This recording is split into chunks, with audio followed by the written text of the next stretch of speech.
जी शुक्रिया। मैं इस वक्त मौजूद है एक पुल पर जो कि सवड़ पुल के नाम से जाना जाता है। ये मकरान कोस्टल हाईवे को मिलाने वाला एक वाहिद पुल है जो कि आप मेरे बैक पे आप देख रहे हैं कि ये बिल्कुल टूट फूट का शिकार हो गया है। महकमे नीचे की जानिब से अभी तक इस रोड को मुरम्मत नहीं किया जा रहा है। ये अरसा दराज से ये पुल टूट फूट का शिकार हो गया है। जो बड़ी गाड़ियाँ हैं और नीचे से बिल्कुल वहाँ से गुजर रही हैं और जो छोटी छोटी गाड़ी हैं वो इस पुल पे गुजर रही हैं। अभी इस वक्त मेरे साथ एक शहरी मौजूद हैं तो उनसे जानते हैं कि वो इस हवाले से कहेगा। आप हमें बता दें जो पुल है ये कितने अरसे से ये टूट फूट का शुक्रिया शरीफ। ये पुल बहुत 2 साल के करीब इसी हालात में है।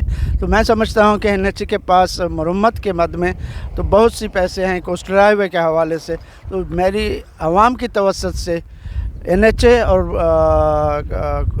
वफाकी हुकूमत से इल्तिजा है, इस्तदा है कि वो ये पुल जो बहुत सी कम से कम 2 डिस्ट्रिक्टों को और ईरान बॉर्डर ट्रेड बॉर्डर को के कारोबार को फ़रोग़ देने वाला एक सड़क है, एक रास्ता है, इसको बहुत ही ख़तरनाक हद तक ये उसमें है, इसका खस्ता हाली है। तो ये किसी भी वक्त एक बहुत ही ख़तरनाक सूरत हाल इख्तियार कर सकता है। खुदा न ख्वास्ता कोई इंसिडेंट, कोई एक्सीडेंट इसमें हो जाए तो ये फिर एक बहुत बड़ी लॉस होगी। तो मेरी NH और वफाकी हुकूमत से दरख्वास्त है कि जल्द से जल्द इसकी तामीरात और उसको मुरम्मत का काम मुकम्मल किया जाए। जैसे कि शहरिया कह रहे थे कि NH के पास बड़ी मिकदार में पैसे भी हैं लेकिन अभी तक वो गफलत कर रही है और इसको नहीं बना रही है। किसी भी वक्त ये गिर सकती है और बड़ी से बड़ी हादसे का सबब बन सकती है। जी